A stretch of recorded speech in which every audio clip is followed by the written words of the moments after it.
오늘은 중보기도를 좀 주제로 해서 말씀을 좀 나누려고 합니다. 저희가 특별 새벽기 때마다 거의 빠뜨리지 않는 주제가 중보인 것 같습니다. 바로 본론으로 들어가겠습니다. 첫 번째 읽어보겠습니다. 시작. 우리가 읽은 본문은 출애굽기 32장은 모세의 중보기도가 나옵니다. 그 이스라엘 백성이 범죄했죠. 모세가 십계명 받으려고 시내산에 올라가서 40일 동안 하나님과 대면하고 하는 동안에 기다리다가 이스라엘 백성들은 야 모세 죽었나 보다. 그러면은 우리를 이 이집트에서 애굽에서 인도해낸 우리의 신을 우리가 만들자. 그래가지고 금으로 송아지 우상을 만들고 거기다가 절하고 이게 우리 하나님이다. 이렇게 했죠. 하나님이 크게 진노하셨습니다. 그리고 우리가 읽은 대로 내가 쟤네들 다 진멸하고 모세 너를 통해서 이제 큰 나라가 되게 하겠다. 막 이렇게 선포하시죠. 그때 9절 10절 봅니다. 여호와께서 또 모세에게 이르시되 내가 이 백성을 보니 목이 뻣뻣한 백성이로다. 그런즉 내가 하는 대로 두라. 내가 그들에게 진노하여 그들을 진멸하고 너를 큰 나라가 되게 하리라. 빨리빨리 좀 띄워주세요. 큰 나라가 되게 하리라. 이때 모세가 중보하죠. 이때 14절입니다. 읽습니다. 시작.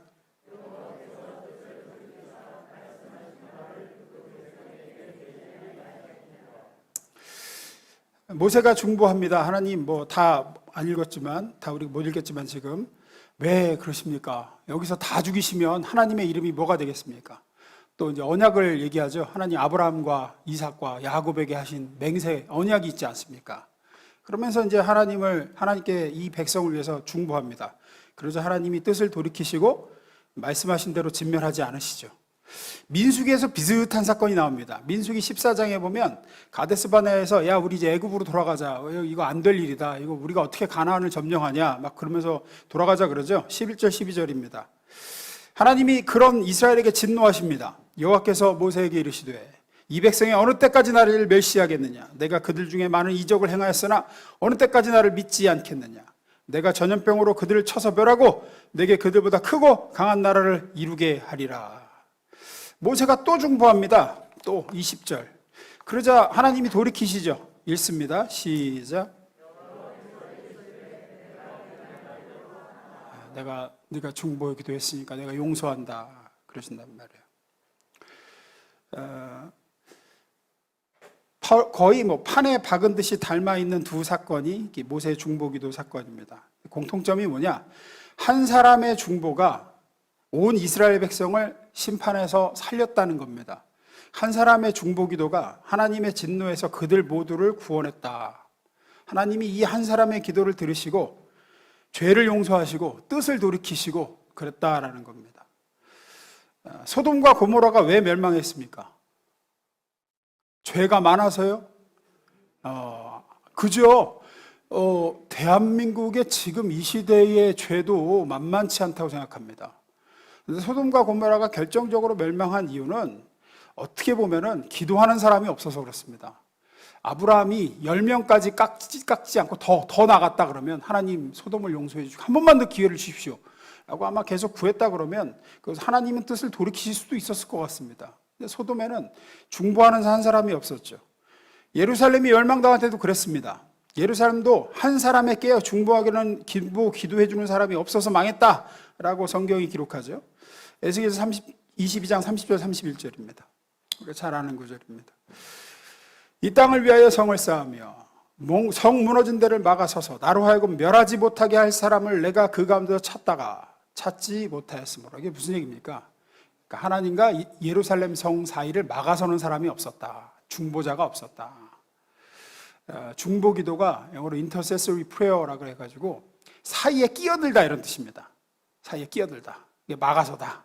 근데 그 사람이 없었다는 거죠. 31절. 그래서 어떻게 했다 그러십니까? 읽습니다. 시작.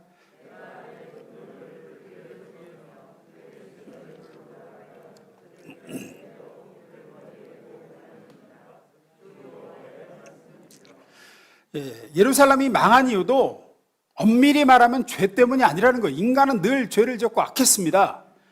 왜 망했다고요? 한 사람이 없어서, 중보하는 한 사람이 없어서 망했다.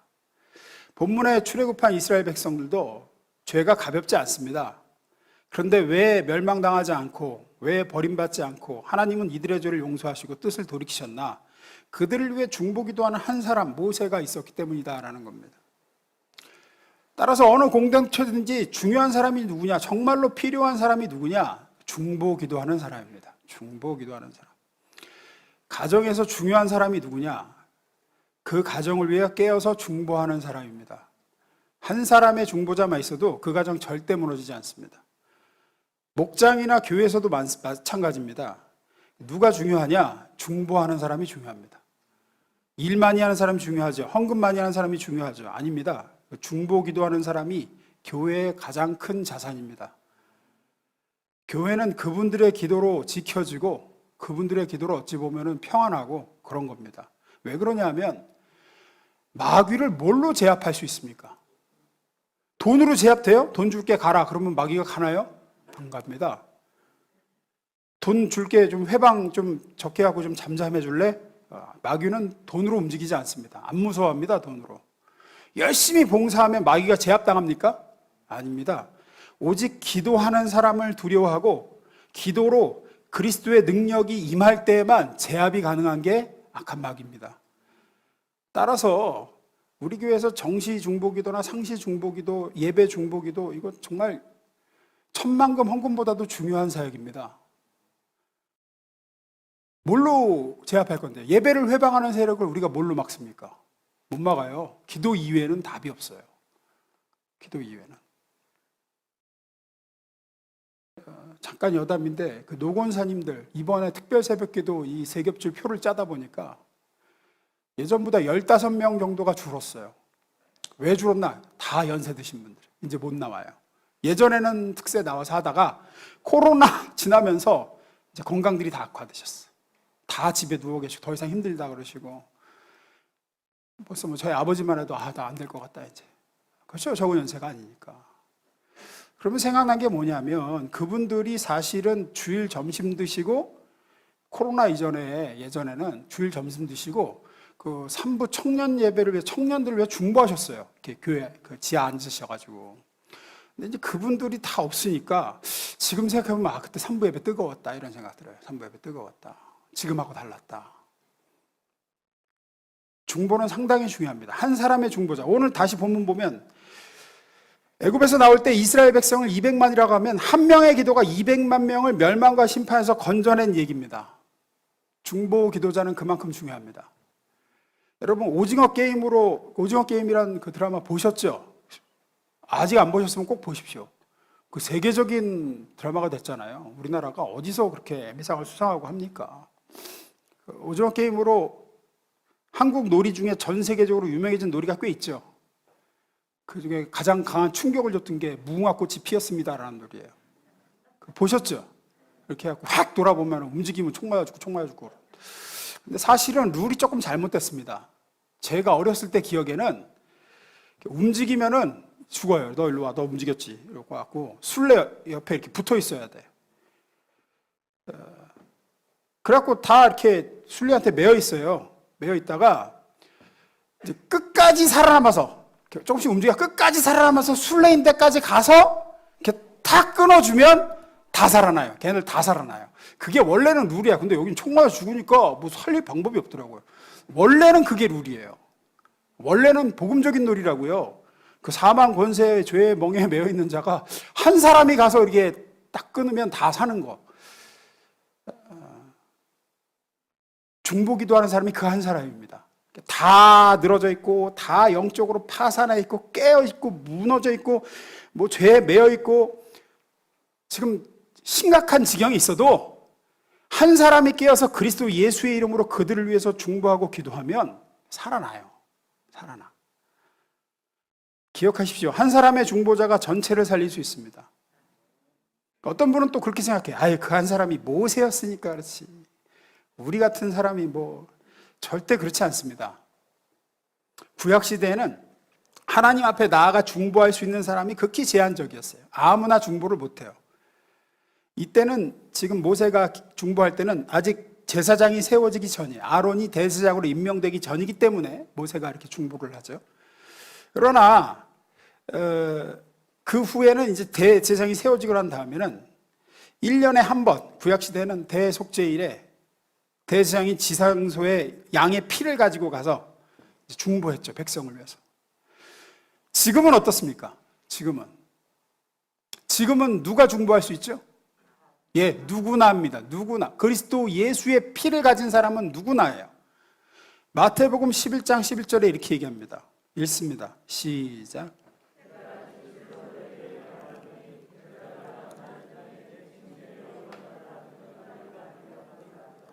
그러나 천국에서는 극히 작은 자라도 그보다 크니라. 이게 무슨 얘기입니까? 요한은 구약의 마지막 인물이자 신약을 여는 인물이었습니다.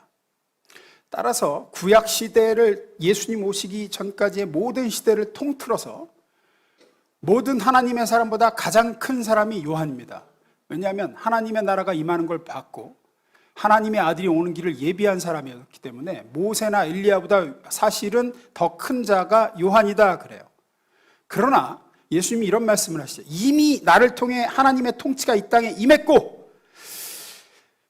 여기서 천국은 이제 하나님의 나라예요. 하나님의 나라가 이 땅에 임했고 지금은 새 언약의 시대, 신약 시대가 되었다. 따라서 새 언약의 백성 중에는 누구도 요한보다 크다라는 얘기를 하세요. 다시 정리하면 구약의 모든 인물보다 요한이 제일 큽니다.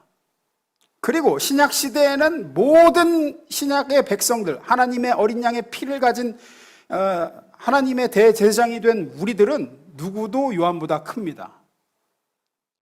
지금은 누구나 모세처럼 대제사장이 되어 하나님 앞에 나아가 따라서 중보할 수 있어요. 하나님의 아들 어린 양이 오시기 전에는 그림자이자 모양인 짐승의 피를 가지고 하나님 앞에 나서 중보했지만 우리는 한 참되신 하나님의 어린 양 예수 그리스도의 피가 우리에게 있습니다. 그래서 우리에겐 권세가 있어요.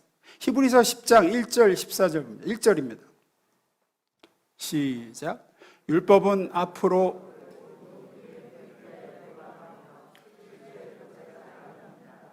그러므로 해마다 계속 드리는 똑같은 제사는 예배를 드리러 나오는 사람들을 완전하게 할 수 없습니다. 이게 구약의 제사였어요. 14절. 신약은 어떻습니까?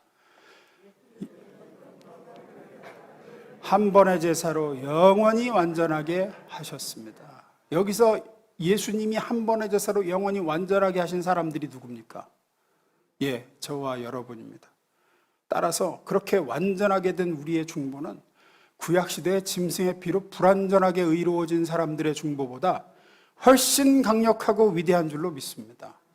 모세가 예수의 피가 아직 이 땅에 오기 전에 이 모세가 중보했음에도 하나님은 그 중보를 들으시고 백성들을 멸망에서 건지시고 뜻을 돌이키시고 하셨단 말이에요. 그러나 그 모세보다 더 큰 신 예수를 모시고 있는 우리, 예수와 연합한 우리가 그 예수의 이름으로 손들어 중보하면은 하나님은 모세의 중보보다도 더 크고 중하게 여기시고 우리의 기도를 받으시고 여러분이 기도하는 그 영혼들을 살리시고 가정을 지키시고 교회를 세우시는 줄로 믿습니다. 그러니 여러분이 교회를 위해 가정을 위해 깨어 중보하는 한 사람 되십시오. 여러분만 깨어 기도하면 삽니다. 두 번째 읽어보겠습니다. 시작.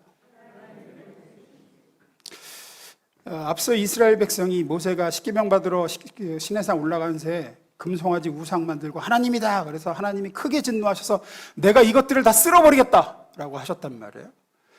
그러면서 주목해 봐야 될 구절이 있어요. 본문 10절입니다. 10절 제가 읽습니다. 그런즉 내가 하는 대로 두라. 내가 그들에게 진노하여 그들을 진멸하고 너를 큰 나라가 되게 하리라. 제가 밑줄을 걷죠. 하나님이 뭐라 그러세요? 예, 내가 하는 대로 두라. 이런 거예요. 나 심판할 거니까 말리지 마. 그리고 내가 다 죽이고 너 모세를 통해서 새로 시작할 거야. 나 말리지 마. 내가 하는 대로 두라. 아니, 잘 생각해 보세요. 하나님이 하나님이신데 모세에게 왜 이렇게 말씀하실 거예요? 모세가 하나님이 하게 두지 못할 존재예요? 가로막을 수 있어요? 못합니다.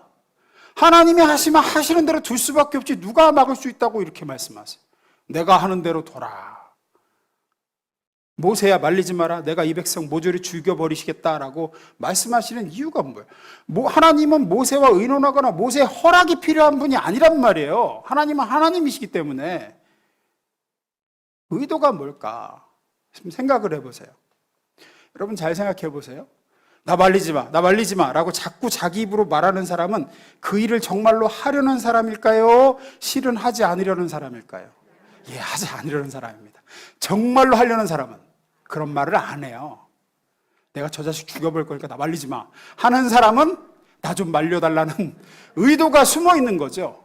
정말로 그럴 의도가 있는 사람은, 정말로 살해하려는 사람은요, 그런 말 안 해요. 안 한다고요.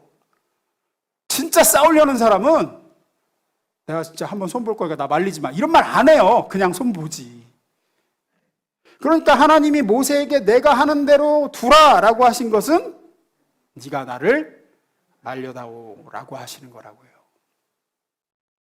성경에서 어떤 사람이나 가정이나 혹은 교회들을 향해서, 국가나 민족을 향해서 심판하겠다, 치시겠다라고 미리 말씀하시는 경고, 마음에 주시는 두려움, 어떤 사인이 있을 때는 사실은 그러고 싶지 않으신 거예요.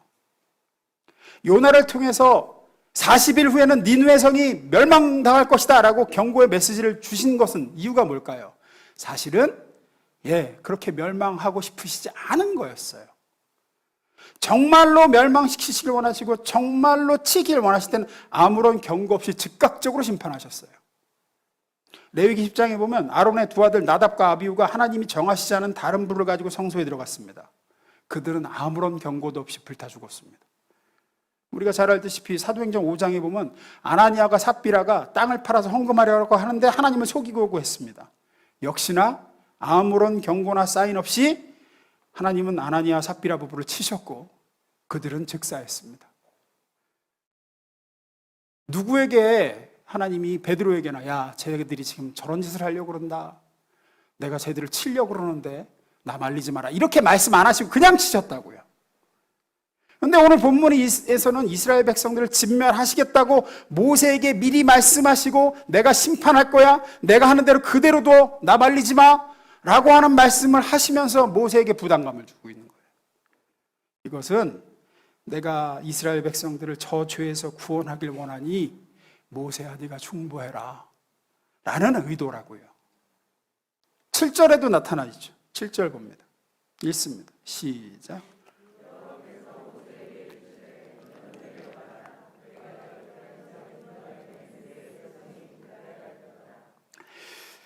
너는 어떻게 하래요? 내려가라. 정말 심판하실 거라고 하면 왜 내려가라 그러십니까? 정말로 모세를 통해서 새로 시작하실 거면 여기 있어. 내가 가서 다 쓸어버리고 올 테니까.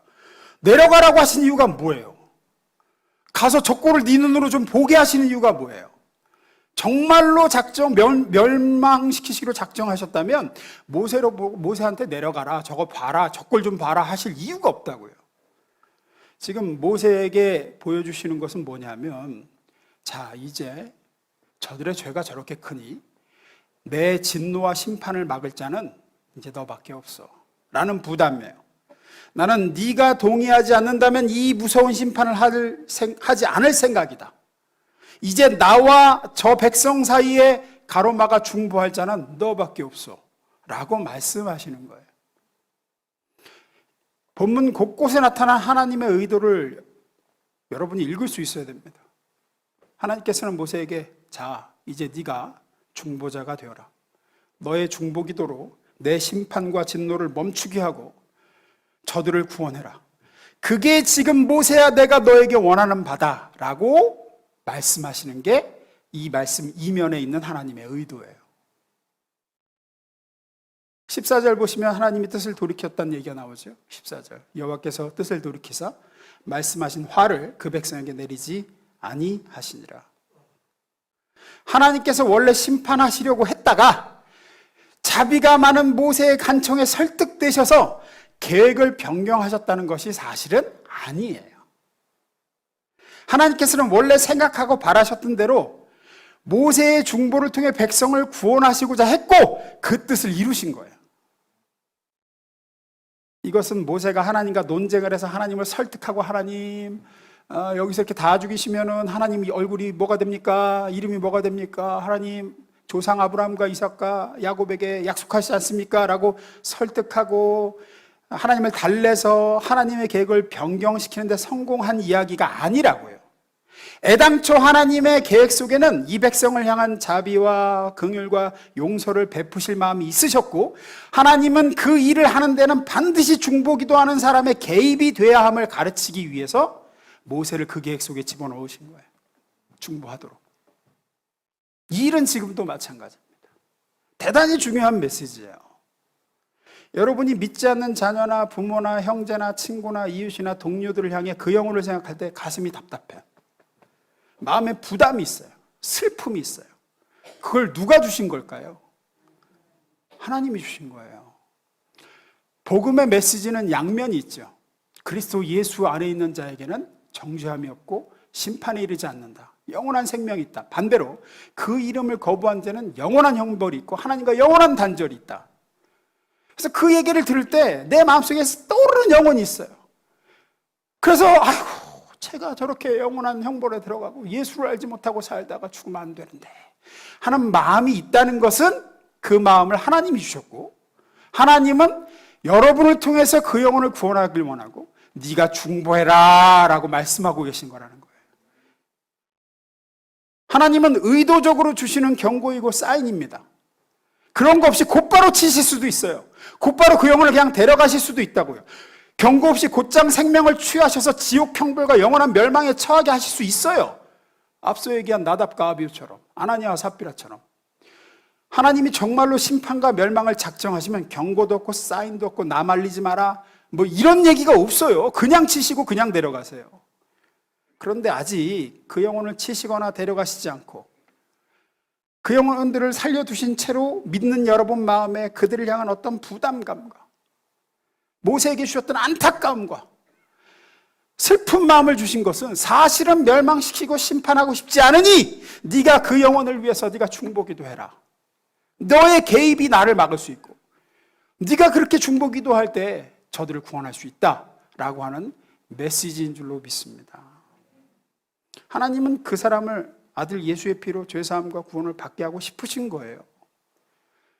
그리고 그런 죄사함과 구원의 일엔 반드시 중보하는 누군가가 있어야 하기에 모세에게 하셨듯 여러분에게 그 영혼을 향한 부담감을 주시고 보게 하시고 모세야 내려가서 적고를 좀 봐라 나 말리지 마라 이런 말씀하셨듯이 여러분들에게도 보게 하시고 안타까운 마음을 주시고 가족이나 여러분이 아끼는 누군가가 지금 잘못된 길로 가고 있습니다. 지금 큰 위기 가운데 있습니다. 근데 하나님이 그걸 여러분에게 알게 하셨어요. 보게 하셨어요. 그래서 그 영혼을 위해서 내가 기도해야 되겠다라고 하는 생각을 넣어주신 것은 그 영혼을 거기서 건지시고 복된 길로 이끄시고자 하는 하나님의 의도가 있다고요. 그러니 여러분은 그 의도대로 여러분이 중보기도자로 서셔야 돼요.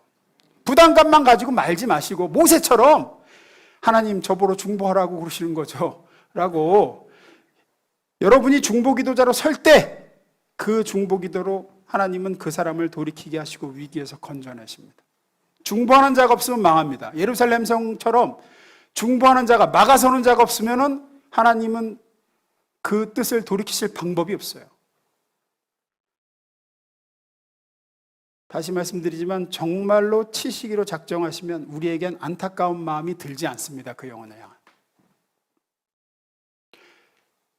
보게도 안 하시고 알게도 안 하시고 중보해야겠다는 생각조차도 안 듭니다. 그러면 정말 소망이 없는 겁니다. 여러분이 가족을 향해서 안타까운 마음이 안 든다. 그러면 정말 소망이 없는 거예요. 근데 지금 든다. 그러면 소망이 있는 겁니다. 그 마음을 하나님이 여러분에게 주신 거예요. 하나님은 모세에게 중보기도할 마음을 주시고 안타까운 마음을 주시고 사인을 주시고 그렇게 해서 중보기도하게 하시고 중보기도하자 그 중보기도를 들으시고 못 이기는 척 이스라엘을 용서하시고 구원하셨듯 여러분에게 중보기도할 마음을 주신 하나님께서 여러분이 중보기도를 한다면 그 기도 들으시고 여러분의 자녀를, 부모를, 형제와 이웃을 구원하시며 교회를 살리시고 사업장을 일으키시고 여러분이 기도하는 그 영혼을 파멸해서 건져내시고 복된 길로 이끌어 주실 줄로 믿습니다. 그러니 중보하세요. 가나안 농군학교가 있습니다. 대단히 유명한 곳이에요. 거기에 입구에 큰 돌이 있고 거기에 이렇게 써 있어요. 조국이여 안심하라, 내가 기도하고 있다. 참 은혜로운 문구예요. 여러분, 우리는 그렇게 얘기합니다. 여러분 자녀들 향해서 저 같은 나이마 안심해라, 아빠가 중보하고 있다. 여러분의 자녀 이름으로서 이렇게 얘기해요. 가는 교회여 안심하라, 내가 기도하고 있다. 목장 식구들이여 안심하라, 내가 기도하고 있다. 세겹줄 짝을 위해서, 교사들은 맡은 반 아이들을 위해서 누구야? 안심해라, 선생님이 기도하고 있다. 특별히 자녀 두신 부모님들, 자녀를 위해서 중보하십시오. 여러분의 중보가 있으면 사실은 걱정할 일이 없습니다. 교부 암브로스가 한 유명한 얘기가 있죠. 기도하는 자녀는 절대 망하지 않는다. 중보기도로 막아서는 사람은 하나님은 그 영혼을 멸하실래야 멸하실 수가 없습니다. 전도 대상자가 있으면 그 영혼을 위해서 중보하십시오. 하나님은 그 영혼을 여러분 마음에 중보할 마음을 넣어주심으로 그 영혼을 구원하시고자 하는 숨은 의도가 있는 거예요. 지금도 그리스도께서 계속하고 계신 일이 바로 중보입니다. 디모데전서 2장 5절. 하나님은 한 분이시요 또 하나님과 사람 사이의 중보자도 한 분이시니 곧 사람이신 그리스도 예수라. 중보하시는 분이 그리스도십니다. 우리는 지금 우리 구주께서 서 계신 그 중보자의 자리에 모세처럼 바울처럼 부름을 받아 중보자로 서는 겁니다. 예수를 모시고 사는 우리가 예수님처럼 누군가와 하나님 사이에 끼어들어 하나님 저 영혼을 멸하시지 마옵소서, 하나님 저 영혼을 저기서 건져 주옵소서, 하나님 저 영혼을 치유하여 주옵소서, 하나님 저 문제를 해결하여 주옵소서. 이것이 이 땅을 사는 동안 영광스러운 부르심입니다. 중보자로 부르신 거예요. 아들 예수의 일을 우리에게 나누어 맡기신 겁니다. 그러니 중보자로 서십시오. 그 기도의 응답을 보게 되실 줄로 믿습니다. 기도하겠습니다.